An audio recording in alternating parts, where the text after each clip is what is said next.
Hey guys, Natalie here. I know it's been super long since I posted. Sorry. Life happens. It is what it is. But I'm on my way into work. There's so many updates and I want to share so much. There's so much has been going on with me. Um, Still living in the RV, parked in an RV park. Been there over a year now, so that's what we ended up doing. And just kind of a really quick run through. Again, I'm parking. I'm driving on my way to work. So for a while, I kind of took a break from my last job, and I was doing Instacart. So I was driving. I was shopping for groceries and I was delivering groceries, so I was using my car, and I was working for Instacart. Like, that's how I made my money. For a year, I was paying $810 a month for lot rent, plus the propane that I had to fill to keep my gas in the RV. Paid my car note and gas for the car. So Instacart really was really great with providing me the money that I needed, to keep the bills paid, while I kind of took a break from corporate America that I really needed. Like, I just really needed that. And but I'm back. I'm back at it. I took a job at a company when the offer was made. When I felt like I was ready to go back to corporate America, my resume had been out there and I was getting some calls, but it just really wasn't what I wanted. It wasn't a position that I felt like was going to bring me back out of, just my time off, just my break. It wasn't something that was going to bring me from my break. And I felt like, oh, I got to go. Until this job. So I work for a hospital, and it was a position that I wanted. There were two places that I always said that would bring me out of my break, and this was one of them. And when I really felt like I was ready to go back to work, I started putting my resume out there. I had gone on the website for the hospital and kind of put my application on about 3 positions, and then I kind of just, went on with life. I was working. I was still with Instacart, doing my Instacart thing. I was on my own time, doing what I wanted to do. Like, I didn't have to answer to anybody.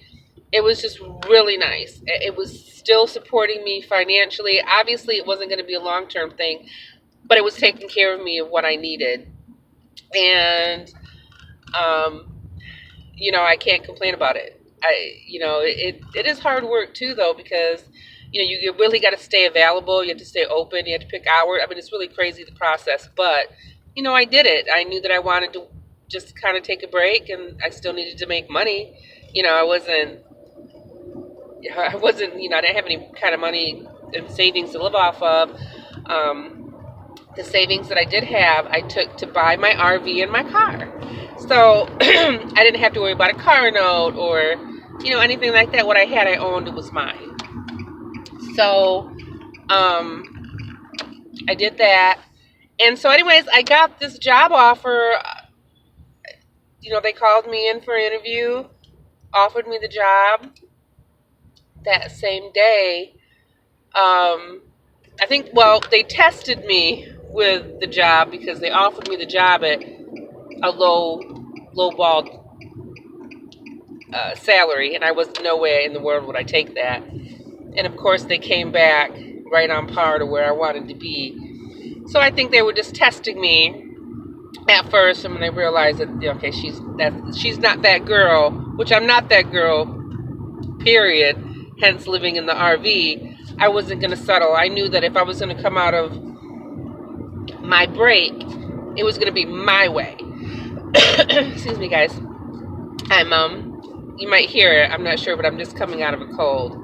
But anyways, I got the position at this hospital, And I'm pretty happy about it. And I'm kind of maybe making some changes and some transitions. My kids are still at home. That's our life and our family life, and that's just how we roll. I still have a high schooler. And so I have been toying around with the idea of going back to living in an apartment. I enjoy living in the RV. I do. But because I'm still a family and we're all a unit, my daughter was probably more on board than my son, who was still in high school. So it's kind of been a little more difficult, and that's what you get when you're raising a teenager, a young man.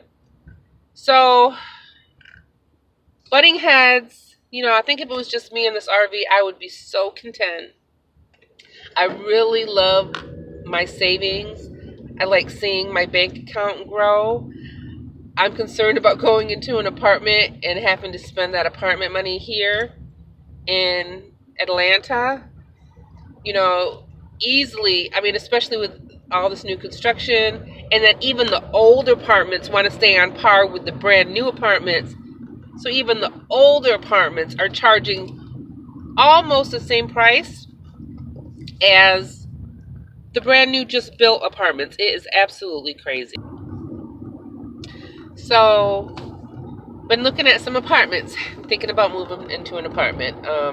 One bedrooms in the area. If I decide to go back to where we were living before and closer to my job, one bedrooms. The apartment that I moved from when I went into the RV was a 1,100 square foot 2-bedroom.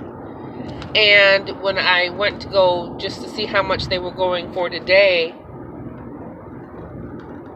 with it was like almost $1,500. Now, $1,500, that's a lot of money for a 2-bedroom, 1,100 square foot, and that's not including the insurance, renter's insurance. It's not including your electricity, your gas, your phone, your cable, everything that you think that you need to have for an apartment. Now you're probably getting up until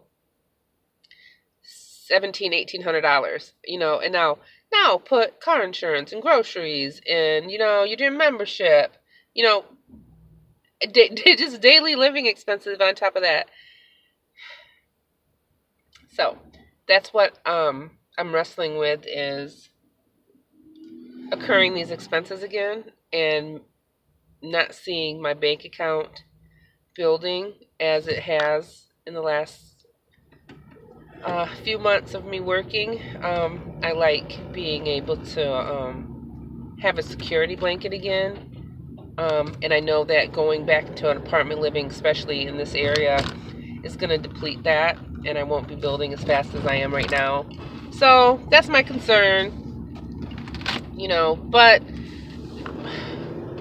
with the same token, I guess I can do it for a year. This doesn't have to be permanent. The great thing about apartment living is nothing's permanent.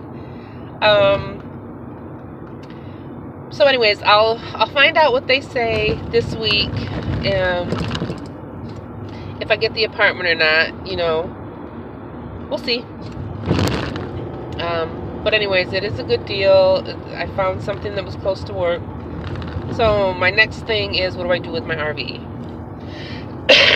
Sorry guys, my throat's still a little scratchy, so I'm drinking some tea and honey.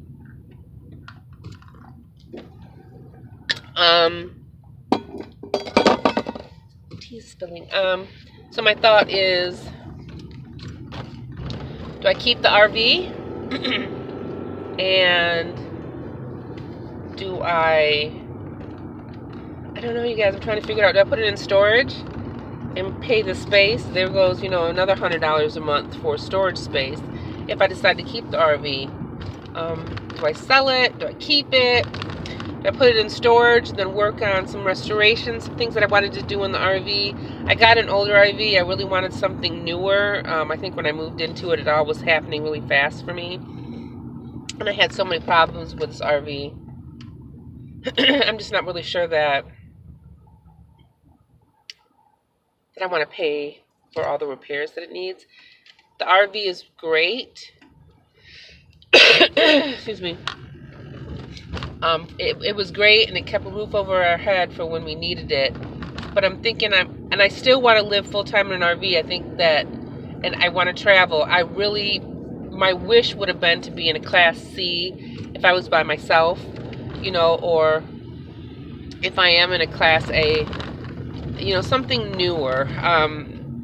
One of the RV spots that I was interested in wouldn't take RVs older than 10 years. So I ended up having to stay in another RV park that was $400 more than what I could have paid had I had a newer RV.